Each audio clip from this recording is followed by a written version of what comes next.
most shocking stories ever written. A mother, a princess, has lost her city and her husband in war. Now she has to face the news that she is to be sold into slavery and her only son killed. This film version of an ancient Greek play called Trojan Women has become a classic. The first time I saw it, I was moved to tears, and it still moves me now. It is a play about the most charged aspects of human life: love, war, sacrifice, fear, and death. And although it is set amongst the gods, myths and peoples of ancient Greece, it is still utterly gripping today. It is one of the main reasons I study classics.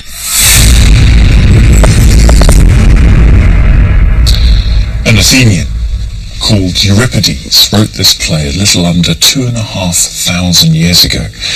Back then he was often ridiculed as an angry young man, but over time his plays have come to symbolize the incredible sophistication of ancient Greek civilization. That civilization has influenced almost every aspect of our lives. Not just drama, but politics, language, philosophy, art, and architecture. To understand ourselves, it turns out, we need to understand the ancient Greeks. And the best seat from which to do that, for my money, is in the theatre. This series is about how ancient drama changed our world. It's the story of dramatists like Aeschylus, Sophocles, and Euripides who revolutionized storytelling through plays like Trojan Women, Antigone, Oedipus, and the Oresteia. It's the story of how the ancient Greeks gave birth to tragedy and comedy, and it's the story of how theatre spread throughout Greece and beyond, becoming a benchmark of civilization not just for the Greeks, but for the world then and now. In this episode, I want to journey to Athens to explore how drama first began. From the very start, it was about more than just entertainment. It was a reaction to real events. It was a driving force in history, and it was deeply connected to Athenian democracy. In fact, the story of theatre is the story of Athens, the cultural hub of ancient Greece, and the stage for one of the greatest shows on earth.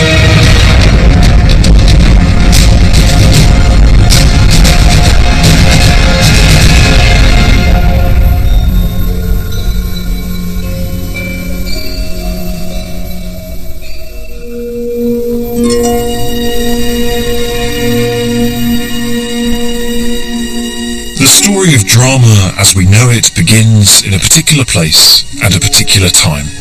Athens in the 6th century before Christ. At that time, Greece was not a single country but a mass of competing city-states, or polis, the Greek term describing a body of citizens.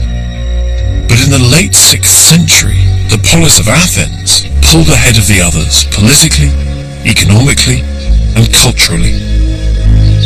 In the last part of the 6th century BC, Athens was the breeding ground for two extraordinary inventions. The first was democracy. Athens was ruled not by kings or by cliques of aristocrats, but by the votes of its own citizens. But the second was theatre. Athens invented an entirely new art form, drama. And these two inventions were tightly intertwined at the beating heart of Athenian society, and both of them were the result of an extraordinary cultural revolution. At this time, the whole of ancient Greek culture underwent a historic transformation. The revolution extended from architecture to literature, from vase painting to philosophy. You can see the impact of that revolution clearly in how Greek sculpture developed. In the middle 6th century it was rigid, stylized, lacking movement and life, but then things began to change.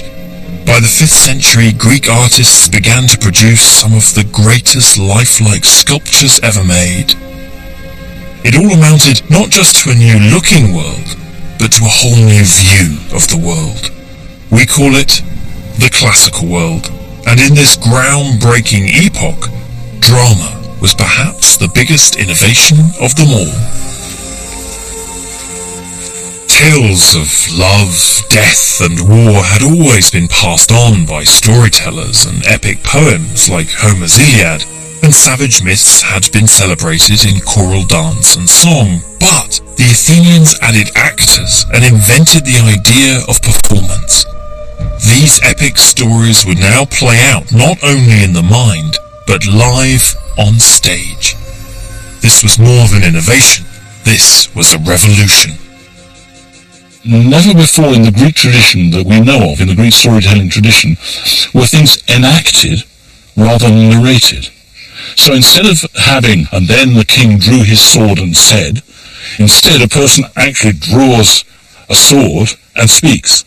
I know we sort of say, well, children do that, but to do it with serious storytelling, with storytelling that actually delves into important roots in human behavior, that is a very new step.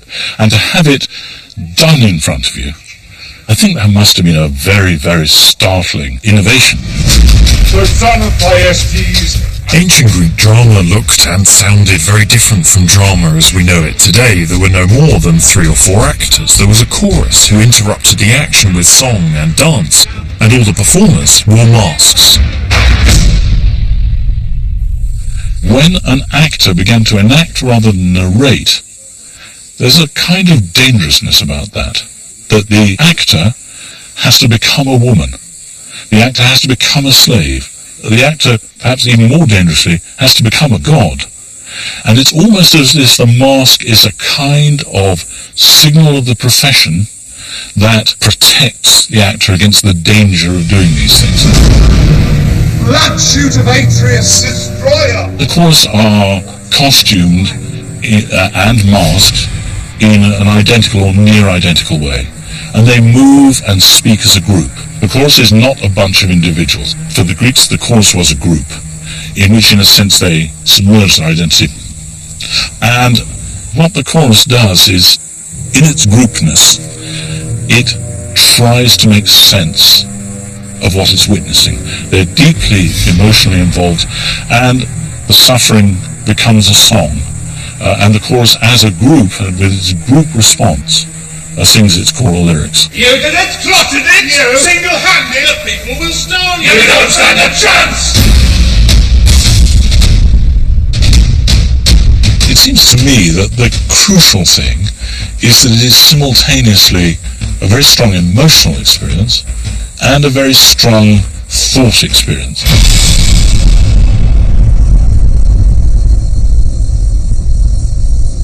When the Greeks came to analyse their new art form, they discerned 3 different types of play, 2 of which we still have with us today, tragedy and comedy. But in many ways, modern tragedy has actually changed from how ancient tragedy worked. For us, tragedy is a play with a sad ending, but for the ancient Greeks, tragedy was a play in which the events offered the audience a tough decision. And because no real ancient tragedy ends conclusively, siding with one course of action or another, what it does is face the audience with a problem. What would they do if they were in the same situation? Take one of the most famous plays ever written, Oedipus the King by Sophocles. It tells the story of Oedipus, a man who was destined to kill his father and marry his mother. Although this outcome is predicted by an oracle, Oedipus himself makes a series of free choices that lead to its fulfillment, choices that would have posed serious questions for the audience. The play ends with Oedipus blinding himself in despair. The issues dealt with in tragedy were often so disturbing that the plays were nearly always set away from Athens in the land of myth, legend, or at the very least a faraway city. And after a series of tragedies, the Athenians were offered a satyr play. Now, we don't have this anymore today, but effectively, satyrs were the half-male, half-goat companions of the god of revelry, who would be allowed to run around the stage, do lots of lewd and bawdy things as a bit of light relief. But what we do have today is comedy. An ancient comedy, just like tragedy, spoke directly to contemporary Athenians. usually set in a topsy-turvy version of real life or in a realm of fantasy, they poked fun at contemporary Athens. The Birds is a play that mocks the Athenian obsession with litigation and politics. It tells the story of two men who are tired of a life of law courts and civic duties. To escape, they turn themselves into birds and create a bird city in the sky called Cloud Cuckoo Land, where they reject all attempts to impose Athenian-style law and order. Both comedy and tragedy sought to have a direct bearing on life in Athens. And most fascinating of all is how they seamlessly blended together religion and myth with contemporary politics. This means that a play like the Oresteia by Aeschylus can start with a mythic tale from the Trojan Wars where Agamemnon is murdered by his wife and avenged by his son Orestes, but can end in a courtroom in democratic Athens with Orestes on trial for the murder of his mother. The Oresteia is one of the biggest hits in antiquity. It's also one of the very few trilogies that we've got. So what you have is 3 tragedies, and in this case, it's got a connected story. How does tragedy take this smorgasbord, if you like, and make it into a story? Well, it's not the same problem for the ancient Greeks as it might be for us. You know, there's not this idea of anachronism. Your mythical world with the gods, with the Trojan War, all of this that we've had in the first parts of the trilogy, can then end in that third part with a law court in Athens, which would have been familiar, of course, from 5th century contemporary Athens. So you have this brilliant genre where you can zoom from your present day into the past and bring your past into your present day. And it's that relationship that tragedy uses to be able to say things about its contemporary society. To find out more about how drama and democratic Athens became so intimately connected, I want to look at how theatre first emerged. Everything in ancient Greece came under the auspices of a particular god, and the god controlling theatre was called Dionysus. He was also the god of wine and revelry. And many scholars think that theatre evolved directly out of the choral songs performed in honour of Dionysus. But there's also something else going on here, something that is suggested by the ruins at a place called Thorikos, near Athens. This region was once home to the ancient Athenian silver mines, but it is also the site of the oldest stone-built theatre in the Greek world. We're in an industrial heartland of the ancient Athenian state, with the ore washeries and the mine shaft just beyond the theatre here. The first phase of this theatre is late 6th century, and that puts it in the same time as the invention of Athenian democracy itself, which throws up another question. Just what is the relationship between theatre and democracy, and how did the two help each other into being?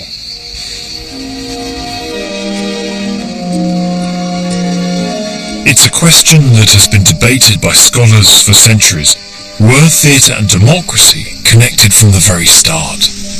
I actually buy into the story that tragic drama is a democratic invention. I have a particular take because I am one of those who think that Athenian tragic drama was deeply, strongly politicised. Not just it happened in a polis, but it happened in a polis of a particular sort and could not have happened before Athens became a polis of that particular sort, a democratic one. The theatrical side seems to coincide fairly closely with the political identity. Theatrical activities of some sort or another were one of the ways in which they expressed the fact that now they all belong together, this was the place to which they came and in which they acted. It's about the local community feeling itself to be a local community. I'm on my way to visit one of the smaller Athenian communities to try and find some more proof about the connection between drama and politics. I want to see what the archaeology itself has to say. Now, neither for theatre nor democracy was it any kind of immaculate conception, nor were either born into the fully developed form that we recognise them today. Both developed arm in arm over time. And all around us as we drive in Attica, we can see the building blocks, the basis of the Athenian democratic system.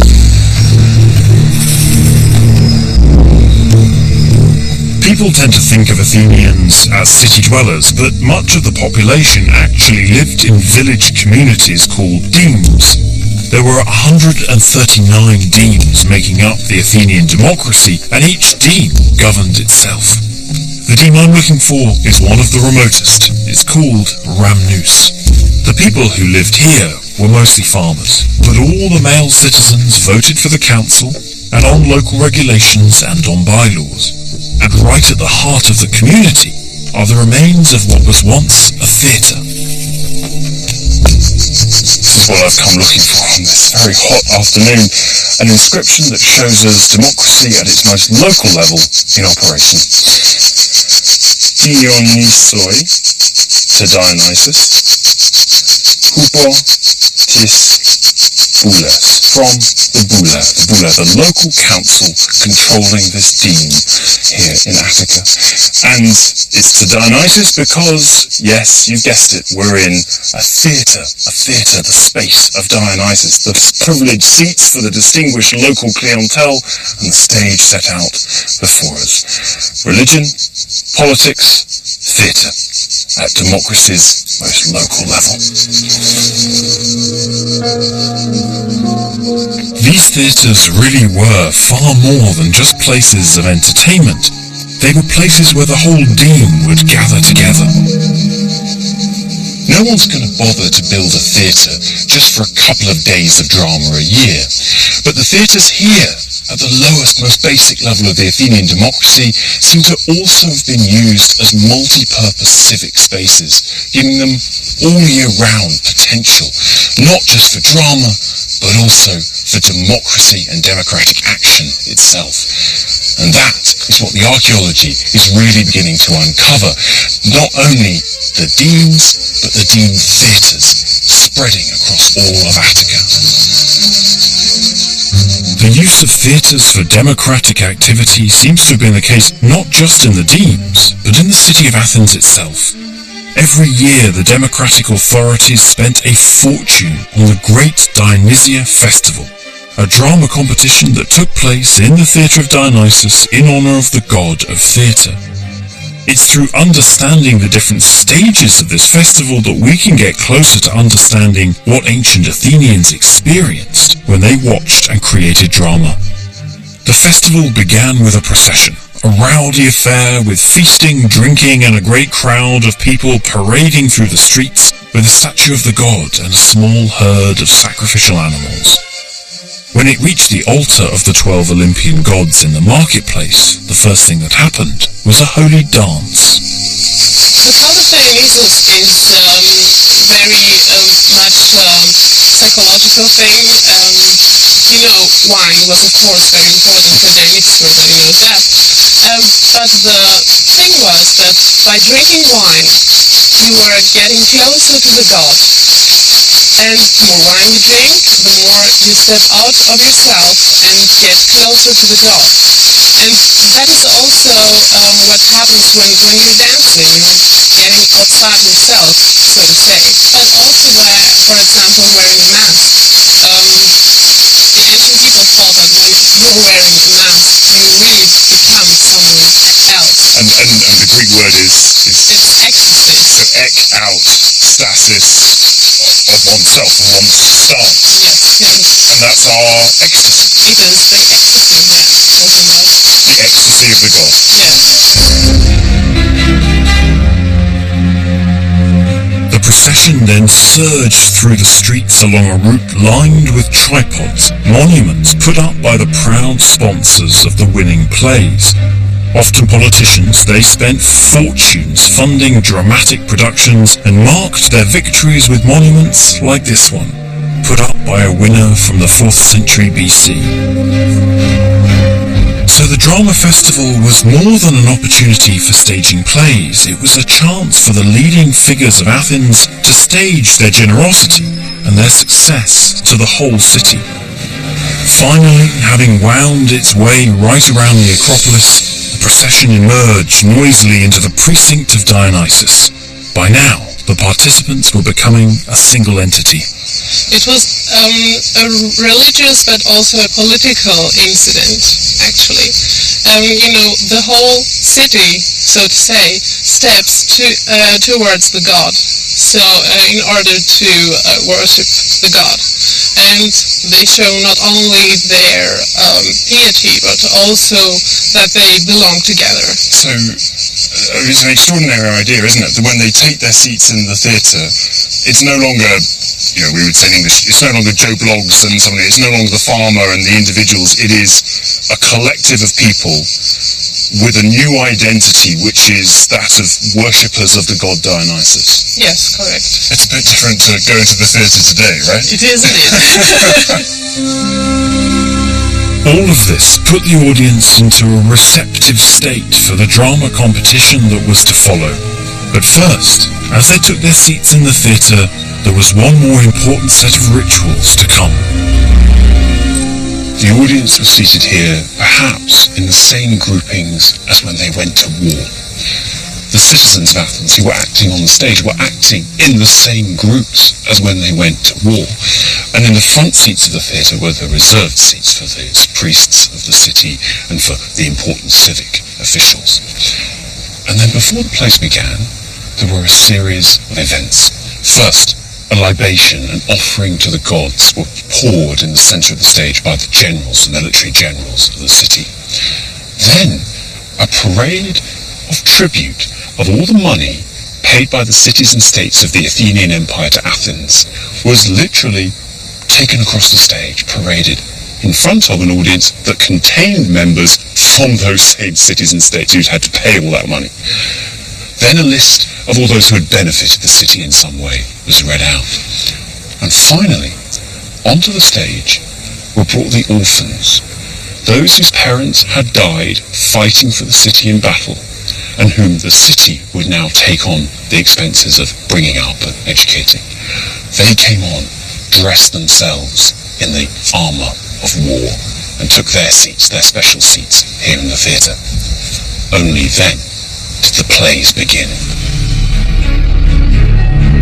From dawn until dusk for 5 days, the citizen audience watched 3 playwrights, each put on 3 tragedies, as well as a farcical satyr play and some comedies. At their heart were issues of justice and loyalty, war and peace, vengeance and compassion, which sent powerful messages to the citizen audience. In the centuries of Athens' greatness, over 1,000 plays were written for the Dionysia. But today, just 32 of them survive in full. And those 32 have survived in part because they were considered to be the greatest. And they were all written by just 3 people: Aeschylus, Sophocles, Euripides, the great tragedians of the 5th century BC. Aeschylus was the first. He was the author of the Oresteia, the only whole trilogy to have survived. Sophocles wrote 2 of the most enduring plays, Oedipus the King and Antigone, which tells the tragic story of Oedipus's daughter, who is sentenced to death for breaking the law and burying her rebel brother. But of all the playwrights, Euripides is now considered in many ways to have been the best. He wrote the play Medea, with its shocking tale of a woman betrayed by her husband who takes revenge by killing her own children. The playwrights of ancient Athens were all gurus of the city in one form or another. Aeschylus, the war hero, Sophocles, the civic official, and Euripides, the sort of enfant terrible of Athenian society. The Greek word for playwright is didaskalos, which means trainer or teacher. Now, in part that refers to the playwright's role in training the chorus for their play, but many believe it also refers to the role of the playwright in training the audience for participation in democracy itself. If we take Sophocles' Ajax as an example, it's a retelling of a classic myth set in the time of the legendary war between the Greeks and the Trojans. And on the one hand, it's just that, but on the other, it's also a lesson in the sacrifices that have to be made for democracy to work. Ajax was one of the warriors who fought with the Greeks at Troy. After the death of Achilles, the greatest hero of them all, the Greeks take a vote on who should get his weapons. They choose Odysseus, not Ajax, and Ajax is furious. Unable to accept the result of the vote, he goes on a killing spree, and ultimately, consumed by the shame of his actions, he is driven to suicide. The motor of this play is a vote, a process that would have been very familiar to the democratic citizens of ancient Athens. But it's a vote that Ajax refuses to accept. Ajax is the antithesis of the good democratic citizen. But the play also goes further, because for me the key moment is actually what happens after Ajax's death. So what Sophocles has the other Greeks do is debate about how they should proceed. And some argue that Ajax should not be buried because of his actions, but Odysseus steps in to argue that he should be buried.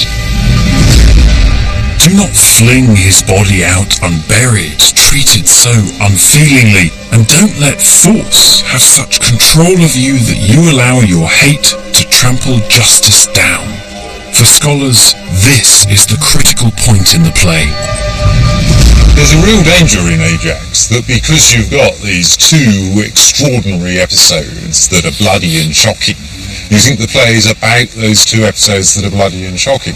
But I think the play is about the process of debate that leads to decisions in the wake of actions that really you haven't been able to cope with. And so this is a play that stages debate. And it stages it in all its forms. One way of thinking about Ajax is as a Homeric or Bronze Age or archaic warrior stuck in a much more modern political system.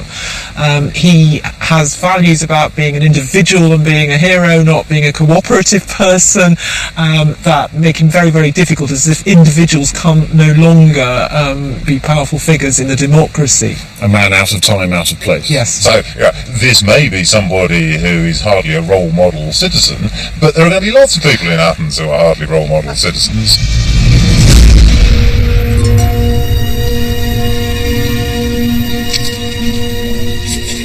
Athens, no doubt, would have had its own fair share of big heads and glory seekers, people who just wouldn't work within the democracy. And this play plays out the dilemma of what do you do with those kinds of people? How do you keep the democracy on track? And that, for me, is why Odysseus' intervention is so crucial, because he shows that you need to have empathy with these people and you need to let justice run its course. Odysseus offers a way for the community to come back together, make a joint decision, and move forward. And that's why this play is such a great example of what theatre did in ancient Athenian society. It told a story. It posed problems, it asked questions of the audience about what would you do in this kind of situation, a situation which they would undoubtedly have to face up to at some point in their lives. Theatre was vital to the processes that played out here on the Pnyx, home of the Athenian Assembly. It was the oil that allowed democracy to function. A contained space which allowed for a continual process of risky reflection, self-doubt, and debate. It's no accident that the most important words in any Greek tragedy are tidrasso, what shall I do? Theatre and democracy had grown up together and were now inextricably linked in Athenian minds. And every year, for almost the next 2 centuries, the Athenians came to the theatre to rework the old myths into tragic dramas that spoke to the problems that had beset and were fundamental to one of the most important and interesting stories in history, the rise and fall of Athens. And at the same time, those very same people were here in the assembly, making the decisions that affected those events. It's therefore no surprise that a common subject matter in Athenian drama was a problem that constantly dogged the Athenian assembly: war. And one war in particular fired the imagination of the playwright Aeschylus, who lived through the real-life drama and was inspired to write what is now the first ancient Greek play to survive in full. In 490 BC, less than 20 years after the democracy was established, Athens was attacked by the greatest power on earth, the Persian Empire. The first crisis came at Marathon, 26 miles from the city of Athens. A Persian fleet arrived with an enormous army. Although outnumbered, the Athenians attacked, and against all the odds, they triumphed. The Athenian dead were commemorated by a memorial barrow near the battlefield, which is impressive even today. But 10 years later, the Persians were back with an army said to have been more than 1 million strong. As it bore down on Athens, the assembly passed a heroic decree at the urging of a leading general called Themistocles. Amazingly, a later copy of the decree actually survives in an Athens museum. This is one of the most evocative inscriptions surviving to us today. It's a decree of the people of Athens. And here's the key word: Salamina. Salamis. This is the decree recording the decision by the Athenian people to evacuate their home city and go to the island of Salamis to save themselves from the invading hordes of Persians. This is the record of one of the most key moments in the whole of ancient history. The Athenians abandoned their city and took to their ships, leaving only a few men barricaded on the Acropolis. The Persians ransacked the city, destroying the temples. But the Athenian gamble paid off. The Athenian fleet defeated the Persians in the narrows off Salamis. Greece was saved. And witnessing it all, not from afar but at close range, was Aeschylus. Aeschylus wasn't just a playwright, he was also a soldier. He stood in the Athenian ranks on the plain at Marathon on that fateful day when the Persians first arrived. He was part of the victorious Athenian army, but he also lost his brother on the battlefield. Aeschylus, in his own epitaph, preferred to be remembered for his role here at Marathon, rather than for his plays. Without doubt, it was his extraordinary experiences here on the battlefield that gave him a unique perspective and allowed him to represent war on stage in a way that has echoed ever since. Aeschylus composed over 90 plays in his lifetime, and of the few that survive, the play that he composed about these great events is one of the most moving and one of the most fascinating. In 472 BC, Aeschylus produced a play called The Persians, and it's the first ancient tragedy to survive to us in full today. Its sponsor was no one less than the future democratic hero Pericles. But what's really surprising about it is its subject matter, because it tells the story of how the Persians reacted to the news of their defeat at the Battle of Salamis, a battle that those in the audience had fought and won just 8 years before. The play is set in the Persian capital. A messenger arrives at the Persian court with the news of the Greek victory. The Persians cannot believe that they have been defeated, and they fall to pieces. In their misery, they summon the ghost of the previous king Darius for advice.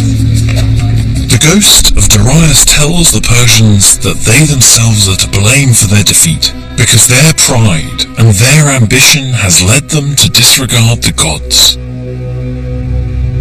The voiceless heaps of slaughtered corpses shall eloquently show that no one human should puff up inflated thoughts.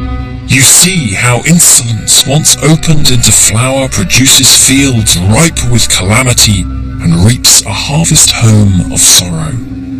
This is the crucial theme of the play. Well, I think really at its heart, it's almost really a tragedy about hubris. This idea of, sometimes translated as arrogance, something like that, going too far, crossing a line, transgressing. And the Persians had done that. They thought big, they thought they could go and take Greece. They didn't win. And actually part of what the play is exploring is the idea that big empires can fall. What kind of resonance and implications does a play like the Persians have for us today? It deals with one of these eternal themes. It looks at war, and it looks at the destruction, the loss, the risks you run if you go to war. It became really popular with the Gulf War and then with the Iraq War as well, and this is a really interesting one. In some modern productions, what you get is costume that really tells you that the audience should be making a link with contemporary war. What point is Aeschylus making, do you think, with that? I mean, this is an amazingly difficult question to answer. You can't even imagine how this must have felt for the audience when they'd had their city sacked. They'd really come close to being completely occupied by Persia. This play is, on one level really celebratory. Yeah. But you have to imagine it operating on another level as well, because there are incredibly moving speeches in this. The language isn't just victorious, if you like. I think it tells us a lot about what tragedy is doing. It is complex, and it doesn't make it easy on the audience, and it's really asking the society to reflect.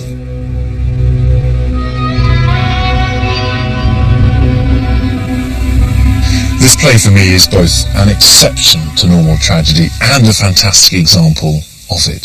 It's an exception because, unlike most that focus on mythical stories, this focuses on real and recent history.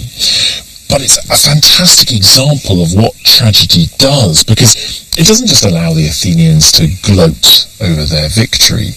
Instead, it offers a warning. For the Persians, pride came before a fall. And at a time when Athens and the Athenians were beginning to grow in their own power within the Greek world, the play offers that same message. Be careful, or you too could end up just like the Persians. This warning had a direct bearing on the current situation in Athens. In the aftermath of the Persian Wars, Athens reached the peak of her power and influence, and the fleet that had secured victory at Salamis now reached out across the Aegean. Athens became the leading city-state in a new anti-Persian alliance, but what began as a free coalition was soon under Athenian control. The financial muscle at Athens' command allowed it eventually to turn the free alliance of Greek cities and states that had been brought together to wreak revenge on the Persians into an empire solely to support the glory of Athens. And it was policed by the mighty and yet brutal majesty of the supreme Athenian fleet. The war chest of that free alliance, which had been kept on the sacred island of Delos, was moved to Athens, placed on the Acropolis, and eventually into a building, the Parthenon, which has today become synonymous with democracy and freedom, and yet which was originally built with the blood money of Athenian Empire. Every year, each city in the alliance or empire contributed money in silver as tribute, and this money was displayed in the theatre in Athens at the Great Dionysia Festival. But when any members of the empire refused these payments, Athens sent a fleet to attack them. Having an empire meant that the Athenian assembly was now making life or death decisions not just about themselves, but about cities and peoples far away who had no real say in the matter. These decisions were far from easy, as the Athenians discovered when they had to decide how to deal with the city of Mytilene.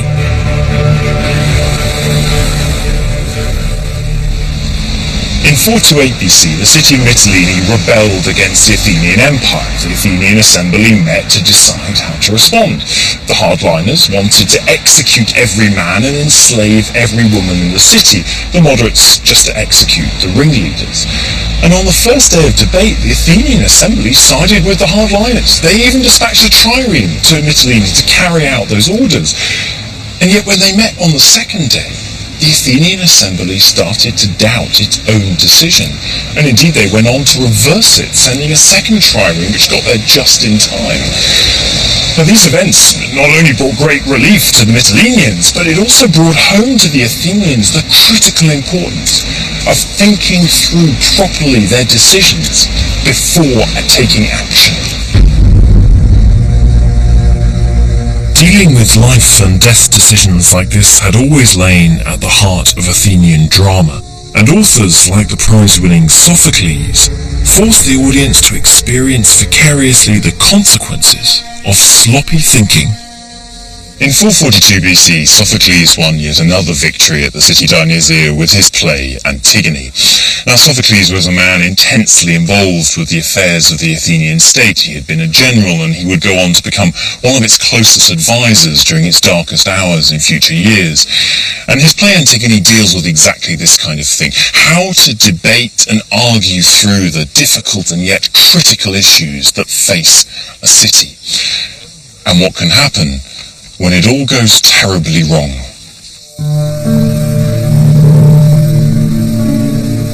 The play tells the sad story of Oedipus's daughter, Princess Antigone. When Antigone buries the body of her rebel brother, she is following the law of the gods, but the city's law and her uncle King Creon have forbidden it. Creon is furious and condemns her to death. Creon's son, Haemon, who is in love with Antigone, urges his father to reconsider. He argues that a city is not a city if it is the holding of one man. But Creon is stubborn and uncompromising. He refuses to listen and refuses to back down. The play ends with Antigone and Haemon both committing suicide, and with Creon facing the displeasure of his people and of the gods. Creon has to face the fact that his actions and his alone have caused this disaster. All of Greek tragedy stages dilemmas that cities under leaders have, where they're faced with either very bad luck or very bad management, or both. Now, at one end of that spectrum, you've got Oedipus, who has very, very, very bad luck, right? He's doomed before he's even born. How do you react to that? How do you conduct yourself in a situation with very bad luck? Right at the other end is the story of Oedipus's daughter, Antigone, faced with the most incompetent leader in all of Greek literature, and that is saying something. Creon simply cannot put a foot right. So Sophocles is asking people to think about what a good leader might be through showing them the worst possible leader, and the Athenians loved that so much that Antiquities said they made him general in response. Creon's getting a pretty bad stick from Edith, but there's a real sense in which the issue at the centre of the play is an issue that arises even in Athenian law. In Athenian law, if someone is a traitor, they are not to be buried. You have to take them beyond the borders, and you can then bury them outside. If you're a demarch in Athens, and there's a dead body in your deme, you're obliged to bury it. So immediately that clash of, yes, you must bury it, but no, you can't, arises if the dead body happens to be a traitor. So this isn't a non-issue.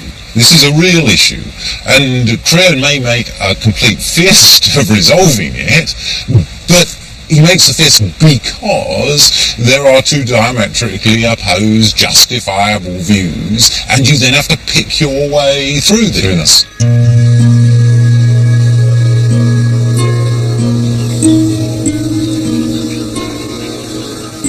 Due to his dogged determination for others to do exactly what he wants, his inability to listen, to compromise, Creon ends up paying the ultimate price, the loss of his family and his authority.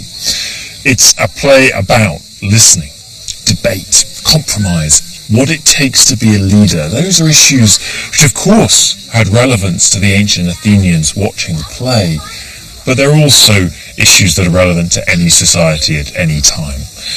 That's what makes Antigone so timeless? It's got universal appeal because it's about someone fighting against a system, and a system that's wrong. I mean, that's how it gets picked up now, and that's what really appeals to modern audiences, I think, about it. A play like Antigone, what kind of resonance does that have for us today? Thinking about this adaptation that Jean-Henri produced in 1944 in France while it was being occupied by Nazis, that's a real example of where you've got this play which is really taken on and championed by the resistance. How did it ever get permission to be performed if it's such a play of resistance? Well, I think that's the ambiguity of the play. So, you know, for the occupying force, for the Vichy government, actually, you can look at this play and think, this is a play about law and imposing law. And actually, this is a silly little girl who breaks that law, and, you know, she gets what's coming to her. So it's that ambiguity that allows, even in those circumstances, this great play of resistance for some people to be put on.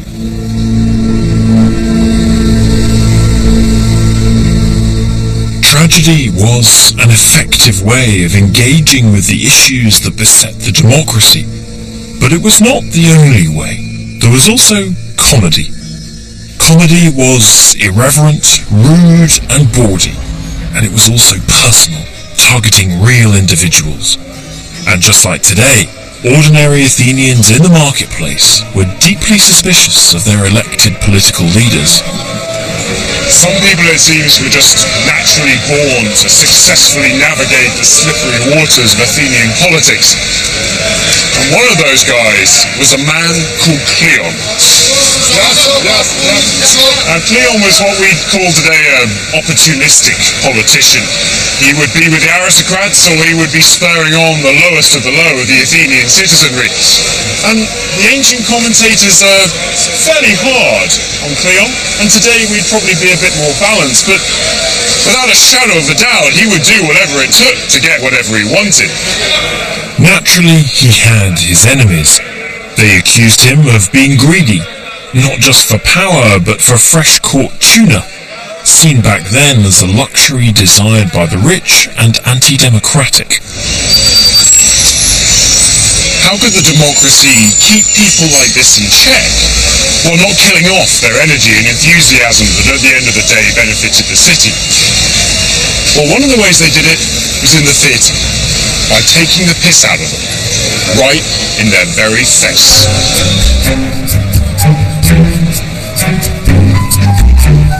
Comedies, while performed at the Dionysia Festival, also had their own smaller festival. It was called the Lenaea. It took place early in January, long before the season for sailing started, so there were no foreigners present. This meant that comic writers could really let rip without letting the city down. What you have is really lively plays, very outrageous plays actually sometimes, but they are politically involved. The settings can be, you know, amazing in the real sense, incredible. You have comedies that go to the underworld, they go to hell, and that's where you get these animal choruses like frogs. This is a frog that was used in the King's College Greek play. I mean, animal choruses are quite common in comedy. You've got, for example, the chorus here.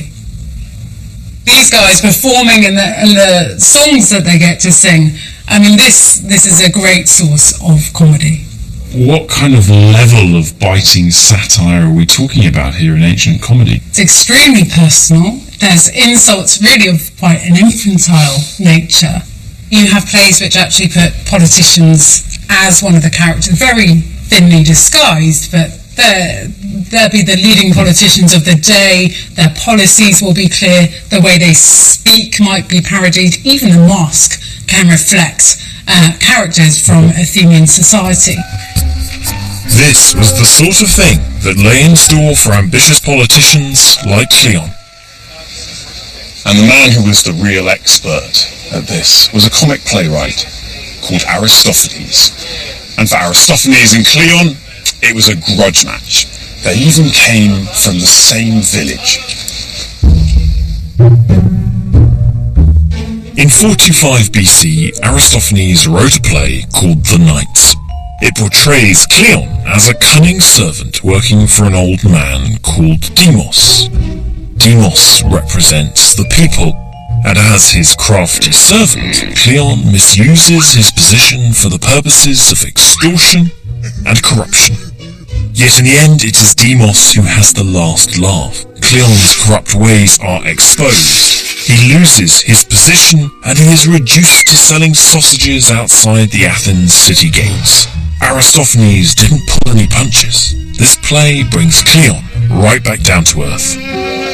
And of course, the politicians about whom the jokes were being made were right here, visible to all in the audience. So it's like having one of our shows, The Daily Show in the States, or Have I Got News for You here, being played out in an important civic space, the Capitol or the House of Commons, with the people they're taking the piss out of sitting right here in the audience, having to take it in front of everyone. The Greeks even had a word for this. They called these people the komedoumenoi, those made fun of in comedy. And this isn't just some sort of sideshow. This, many ancient commentators saw as the hallmark of ancient Athenian democracy and of freedom and free speech. The laughter didn't stop Cleon's career. Despite his slippery reputation, he was elected again and again. But the effect of comedy was more subtle than that. What it did do was police the boundaries of behaviour, skewer pretensions, and remind those in positions of power of their responsibilities and of the limits of their ambitions. It's a kind of satire that we can still see at work in our own democracy today. By the time of Cleon, this experiment in Athenian democracy was heading towards its centenary. And in that time it had seen it all, from fighting for survival to cultural supremacy to empire to wealth. And it was still at war, not now with Persia, but with Greece's greatest fighting force, the Spartans. And desperate times call for desperate measures. The war between Sparta and Athens started in 431 BC and lasted for decades. It was a fight to the death. Sparta ruled by land, Athens ruled at sea. But there was one island that had never submitted to Athenian domination and tried instead to remain neutral. The small island of Milos. In 416 BC, the Athenian democrats had had enough. It was time for the Melians to submit. So the Athenians sent their fleet to enforce their demands. Now, according to Thucydides, the contemporary Athenian historian, the Athenians sent in not just their fleet, but also some diplomats to put the case. The case was very simple. It was this: join us or die. Well, what happened next, according to Thucydides, was an extraordinary debate between the two sides. These envoys the Melians did not bring before the popular assembly, but bade them tell in the presence of the magistrates and the few what they had come for. The envoys gave the Melians an ultimatum: surrender and pay tribute to Athens, or be destroyed. The Melians argued that they were a neutral city, not an enemy, and that it would be shameful and cowardly to submit without a fight. But the Athenians were unmoved. They countered that if they didn't extract surrender from Milos, the empire would look weak. They argued that the strong have the right to exert their authority. This is a classic example of what we call in Greek an agon, a debate. You could have seen it in the philosophical lecture hall, or in the political assembly, or in the law courts, or indeed on the stage in the theatre. And it summed up rather well actually by an enthusiastic student who seems to have had this copy before me, and it was written rather pithily in the margin: might is right. And that was the Athenian argument. The strong do as they can, the weak suffer what they must. And that's exactly what happened. The Athenians invaded the island of Milos, they executed all the men, they enslaved all the women and the children, and they established an Athenian colony there. And yet, just the very next year, in the theatre of Dionysus, in the centre of Athens, Euripides, the enfant terrible of Athenian drama, staged a play called Trojan Women. Its subject matter was what happened to the women at Troy after the Greeks had besieged, invaded, and destroyed the city. So the Athenians sat down to watch a play which laid before them on the stage the tragic reality of what they had done just the year before to the island of Melos. The play is set in the aftermath of the legendary siege of Troy. The city has fallen, all the Trojan men are dead, and the surviving Trojan women who make up the chorus in the play are to be sold into slavery. But for Princess Andromache, there's worse. Her son is to be taken from her and slaughtered. When she argues, the messenger tells her to be brave. Might is right.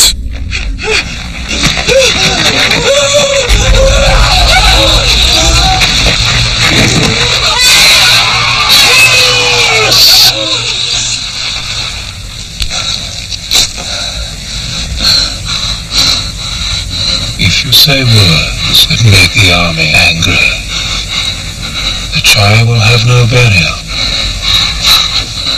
and without pity. So bear your fate as best you can. Then you need not leave him dead, without a grave. And you will find the Greeks more kind.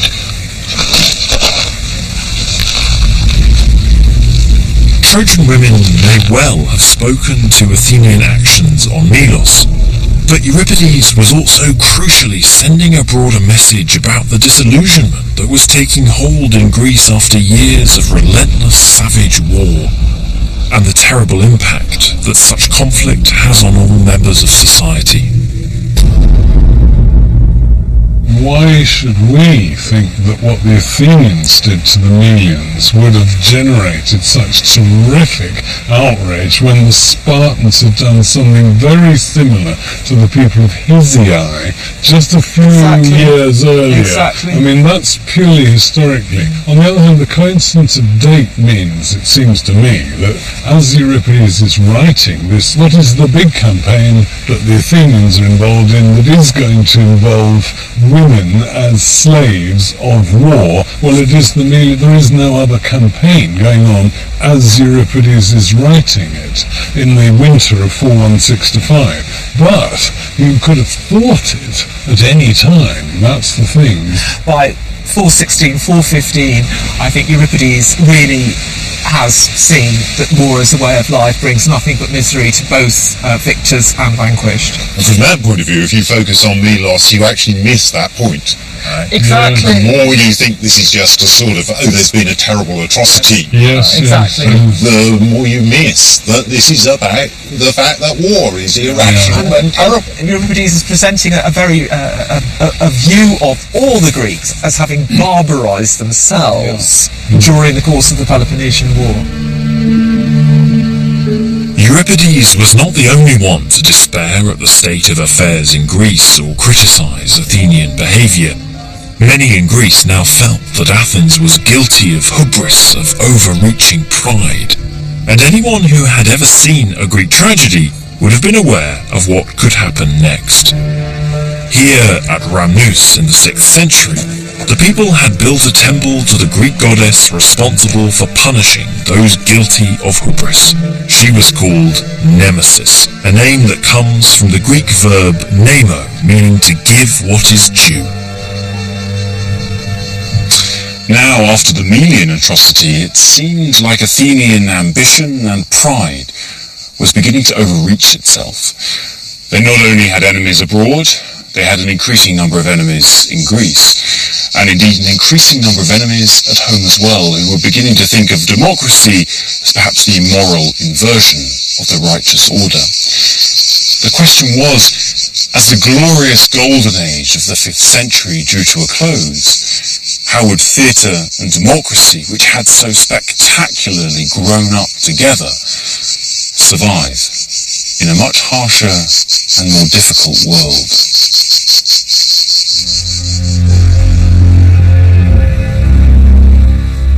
Although the future of Athens now looked uncertain, the past century had been a spectacular era.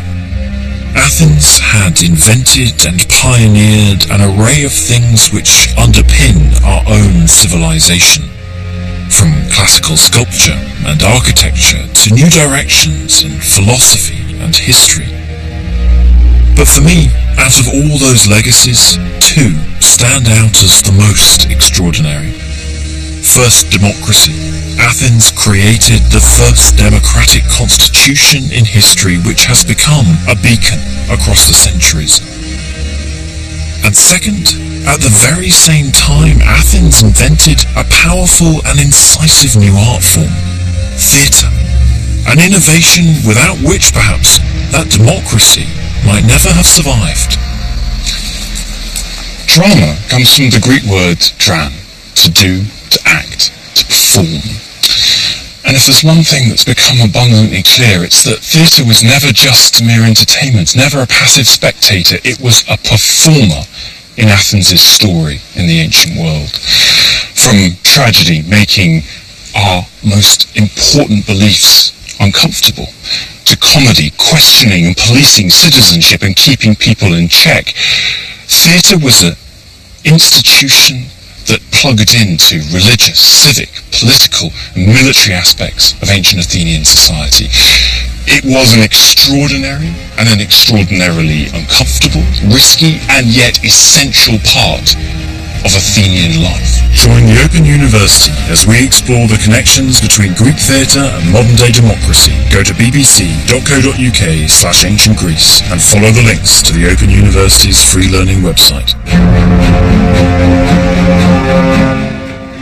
Peter and Dan Snow explore another 20th century battlefield in just a moment's time here on BBC4 this evening, and then a chance to re-meet the ancestors, families of the Stone Age, in Stories from the Dark Earth at 11.